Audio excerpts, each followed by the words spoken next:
कि आज योग्यता इस तरह से लाचार है। हमारे प्रदेश के युवा, हमारे भाई बहन अनशन करके बैठे हैं। हमारी शिखा दीदी और विकास भैया ये लोग टंकी के ऊपर बैठे।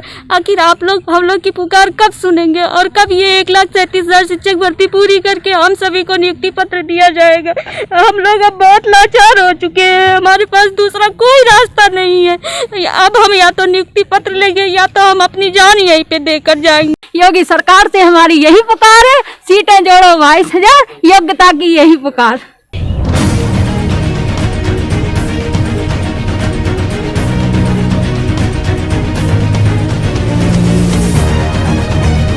नमस्कार, स्वागत है आपका जन संदेश टाइम्स में। मैं हूं महक। आज हम फिर आए हैं उच्च शिक्षा निदेशालय के ऑफिस के बाहर और यहाँ पे हमने आपको पहले भी बताया था, पिछले 2 महीने से 69,000 सीटों में 22,000 सीटें जोड़ने के लिए अभ्यर्थी धरने पर बैठे हुए हैं।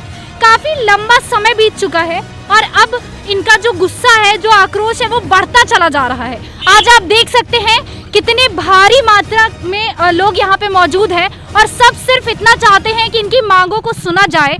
अब तक सरकार की तरफ से, प्रशासन की तरफ से दिया जाता है तो क्या सिर्फ आश्वासन। आज हम आए हैं फिर से इनसे बात करने, इनकी समस्याओं को सुनने। आइए चलते हैं।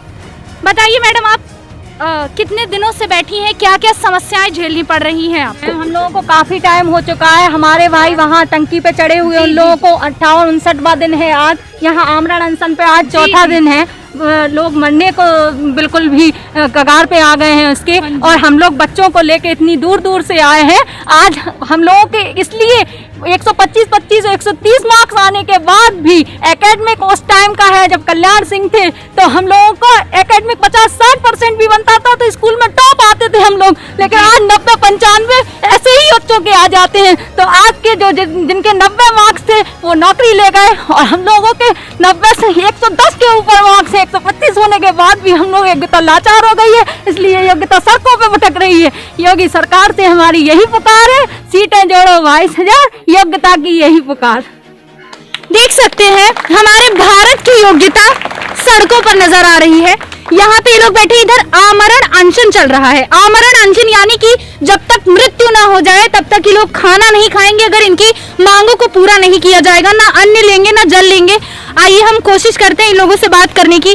काफी ज्यादा दिक्कत और दुख भरा दृश्य है ये, जो हमें देखना पड़ रहा है कि हमारे भारत के युवा इस तरह से जमीन पर बिखरे पड़े हैं।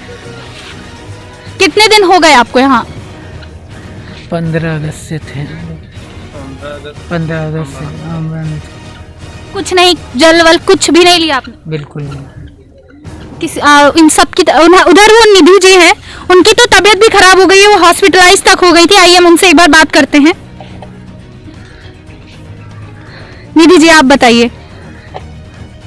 मैम, अब आखिरी मरण सैया पे हैं, बस इतनी मांग कर रहे हैं, हम योग्य हैं, हमारी बात सुनी जाए। मेरी बात ये कहेगी, मैं बोल नहीं पा रही हूँ मैम। काफी दुखद है ये, आप बताइए। हमारे ये भाई बहन लोग 15 अगस्त से आमरण अनशन पे बैठे हैं और जो हमारे टंकी पे भाई चढ़े हैं उनको भी आज लगभग 8 दिन हो गए टंकी चढ़े हुए। लेकिन योगी जी हमारी बात नहीं सुना। लेकिन हमारे किसी भी भाई बहन को अगर कुछ भी होता है तो इस सरकार को ये युवा दिखा देगा कि क्या होता है युवा शक्ति। अगर हमारे किसी भी भाई बहन को कुछ भी होता है, सब एक एक करके जान देंगे, सब जान देंगे, कोई यहाँ पे बच के नहीं जाएगा।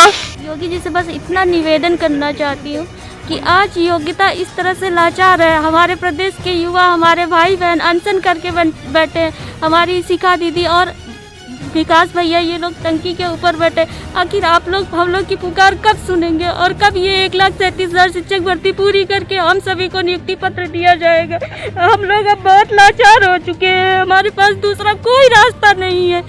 अब हम या तो नियुक्ति पत्र लेंगे या तो हम अपनी जान यहीं पे देकर जाएंगे। मिलकर इसीलिए पढ़ाई की थी कि एक दिन हम शिक्षक बनेंगे, और आज हम यहाँ धूप में बिना किसी व्यवस्था के भूखे प्यासे बैठ के रो रहे हैं और कोई भी हमारी पुकार सुनने को आगे नहीं आ रहा है। अब किससे कहेंगे? ये तो हमारे प्रदेश के मुख्यमंत्री जी का ही उत्तरदायित्व है ना कि वो हम सबको रोजगार दे और ये 1,37,000 पद पूरा भर के हमें नियुक्ति पत्र प्रदान करे। मैं बस इतना कहना चाहती हूँ। हमारी भारत सरकार कहती है कि बेटी बचाओ और बेटी पढ़ाओ। देख सकते हैं आप कितनी बेटियां यहाँ पे बैठी हुई हैं, भावुक हो रही, रो रही, जिनके ना खाने की व्यवस्था है ना नहाने की व्यवस्था है, कैसे ये अपना गुजारा कर रही होंगी। मैडम आप बताइए। जी मैम, मैं उन्नाव से आई हूँ। मैं योगी जी से यही कहना चाहती हूँ कि 1,37,000 पदों को, जितने भी खाली पद हैं उनको भरा जाए और सबको नियुक्ति पत्र प्रदान किए जाएं। उन्नाव से आई हुई है ये, और दूर दूर से लोग आए हुए हैं जो रोजगार के लिए, अपने हक के लिए, अपना पेट पालने के लिए सड़कों पर बिछे हुए हैं। काफी दुखद है और काफी आहत भरा नजारा है ये, जिसे देखकर दिल दुखी हो जाता है। देख सकते हैं आप किस तरीके से हमारे देश के युवा आज भावुक हो चुके हैं, रो रहे हैं, बिलख रहे हैं, सड़कों पर पड़े हुए हैं। और इनकी जान अगर जाती है तो इसकी जिम्मेदारी आखिर कौन लेगा, कौन जिम्मेदार होगा? क्या तब सरकार आएगी सामने जब वक्त हाथ से जा चुका होगा? क्या तब सरकार को दिखाई देगा? आप देख सकते हैं यही इन्हीं में से कुछ अभ्यर्थी ऊपर पानी की टंकी पे भी चढ़े हुए हैं, प्रदर्शन कर रहे हैं। क्या एक बार इनकी बात नहीं सुनी जा सकती? सिर्फ आश्वासन देना क्या काफी है? विचार किया जाना चाहिए या नहीं किया जाना चाहिए? आप देख सकते हैं ऊपर हम भी चलते हैं, एक बार हम भी उनसे बात करने की कोशिश करते हैं। और हमारे देश के युवा अगर दिक्कत में और कष्ट में है तो जन संदेश टाइम्स की टीम भी ऊपर चलेगी उनसे बात करने। आइए चलते हैं। आप देख सकते हैं हम नीचे पानी की टंकी पे ऊपर चढ़ते हुए आ रहे हैं, और जब हमारे देश के इतने युवा खतरे में हैं तो हमने भी अपने जान खतरे में डाल के एक बार यहाँ चढ़ के और देखने का फैसला किया। ये यहाँ पे इतना छोटी सी एक जगह है, आप देख सकते हैं, प्लीज इस जगह को दिखाइए। ये इतनी ही छोटी सी जगह है और ये मैडम यहीं पर पिछले कितने दिनों से? 8 दिनों से मैम। पिछले 8 दिनों से ये मैडम यहीं पे बैठी हुई है। आप रात में आपको किस तरीके की क्या क्या समस्याएं होती हैं? मैम हम लोगों को इतनी ज़्यादा समस्या होती है, सोचिए आप लोगों को यहाँ पर खड़े होकर कवरिंग करने में, हम लोग को कितना कवरेज देने में कितनी दिक्कत हो रही। सोच सकते हैं कि मैं यहाँ पर बैठी रहती हूँ, मुझे रात को नींद भी आती है, मेरा फेस स्वेल हो गया ना, मुझे नींद। सोच सकते हैं कि मैं जब यहाँ पर बैठ नहीं सकती हूँ तो मैं रात को सोऊंगी कैसे? यहाँ पर किसी प्रकार का सेफ्टी मेजर्स नहीं है, तो मुझे हमेशा ये डर लगा रहता है कि मैं अब गिरूंगी कि तब गिरूंगी, क्योंकि इसीलिए मेरी पूरी बॉडी पूरा पेन हो रहा है। मेरा क्या बोलते हैं, पूरा पैरों में स्वेलिंग आ गई, केवल अपने पैरों में स्वेलिंग आ गई है, पूरा पैर इस तरीके से मुझे हर समय सिकोड़ के बैठना पड़ता है और किसी भी प्रकार की यहाँ सुविधा नहीं है। वॉशरूम के लिए सोचिए हमने वो दिखाई, पन्नी बांध रखी है। यहाँ पर हम लोग जाते थे हॉस्टल में, हम लोग को वहाँ से भी मना कर दिया गया, ना नहाने की सुविधा है ना कि वॉशरूम जाने की सुविधा। सोच सकते हैं कि हम लोग यहाँ से 8 दिन से कैसे सर्वाइवल कर रहे हैं। बिल्कुल आप देख सकते हैं इतनी छोटी सी जगह में बारिश है, आंधी है, तूफान है, अगर कुछ भी आता है तो ये किस तरीके से यहाँ अपना गुजारा करती होंगी। इसके साथ अब हम ऊपर चलते हैं और देखते हैं वहाँ क्या परिस्थितियाँ हैं, वहाँ किस तरीके का माहौल है और लोग कैसे धरने पे बैठे हुए हैं। आप देख सकते हैं हम सबसे ऊपर आ चुके हैं। एक बार हम नीचे दूरी दिखाना चाहेंगे कि, और ये टंकी भी काफ़ी पुरानी है, काफ़ी जर्जर हो चुकी है। लोग नीचे धरने पर बैठे हैं, अमरण धरने पे भी बैठे हुए हैं और काफ़ी दुख भरी ये परिस्थिति है जब हमारे देश के युवा इस तरीके से परेशान हैं। क्या नाम है आपका?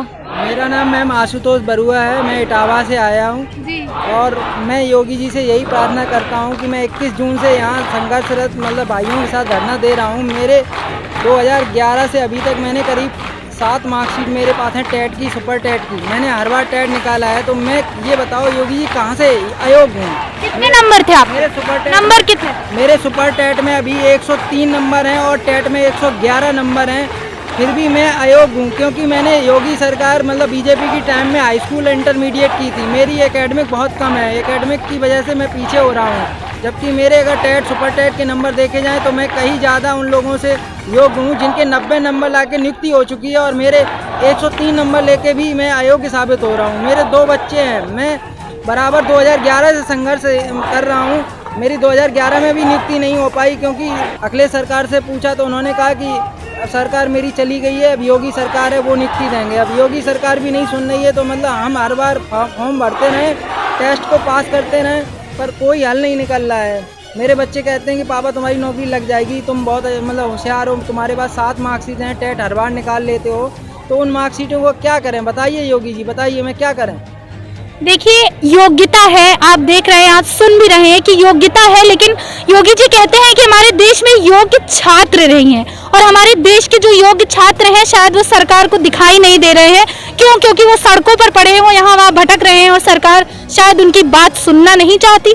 आप देख सकते हैं हमने आपको हर एक पहलू दिखाया, किस तरीके से लोग आमरण अनशन पे बैठे हुए हैं, किस तरीके से लोग पानी की टंकी पर चढ़े हुए अपनी जानों को हथेली पर लेकर। हमारे देश के युवा सड़कों पर है, हमारी देश की महिलाएं, हमारी देश की बेटियां आज सड़कों पर हैं, जिनकी उम्मीद टूटती हुई नजर आ रही है। ये योग्य सदस्य हैं, ये योग्यता हमारी सड़कों पर है। सरकार हमारी योग्यता को मौका दे, इनका यही कहना है, इन सबका यही कहना है कि इनको इनका हक, इनका अधिकार दिलाया जाए।